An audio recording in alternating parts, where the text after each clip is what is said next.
Tonight, a Travis County senior deputy booked in jail and released on bond on an indecency with a child charge. An arrest warrant alleges that Kyle Sass groomed a child and sexually abused that child over a number of years.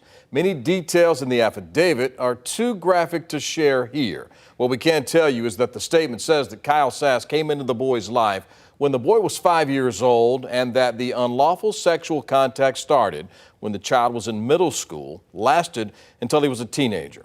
The victim is now an adult. The affidavit says the child was adopted and that his female parents knew Sass and originally encouraged him to take a role as a father figure in the young boy's life. This month, one of the child's parents reported the abuse. The Travis County Sheriff's Department has placed Sass on administrative duty. According to employment data, Sass has been with the Sheriff's Department since 2006. So what can families do to spot the signs of abuse? KVUE's Isabella Basco spoke to experts on how families can start having those hard conversations. Isabella, what should parents know? Well, Brian and Ashley, Darkness to Light, that's a nonprofit dedicated to preventing child sexual abuse, reports about 1 in 10 children will be sexually abused before their 18th birthday. I spoke with experts about how families can address any secrets their children are keeping.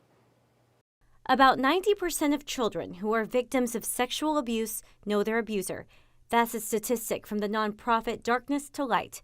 But when that trust is violated by an abuser who happens to be an authority figure, the Center for Child Protection's Amanda Van Hooser says it's that much more damaging because it's not just that something has happened that was very harmful to them, but the relationships and the what we consider societal norms of the people we can trust and the people we can go to. Andy Miller, the executive director of Austin Child Guidance Center, says many abusers are adept at grooming a child or manipulating them to stay quiet. What are examples of some of the things that they could do? You know, I would always be wary if someone is wanting to get your child alone, is interacting with them outside of your knowledge, asking them to keep secrets, giving them a lot of gifts that seem inappropriate. Van Hooser warns parents to look out for these signs. The number one is that a child tells you something that doesn't seem to fit or doesn't make sense. Look for changes in behavior, and sometimes that means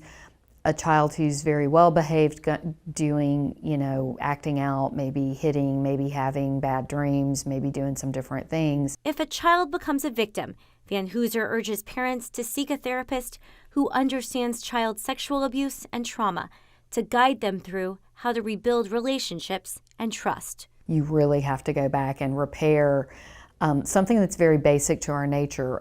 We are not, as human beings, born as untrusting or suspicious, and so you're going to have to build that back. Van Hooser says it's also important to let your child lead those hard conversations about abuse. Some kids will want to do it immediately, but other kids will take more time. For a list of more resources, visit KVUE.com.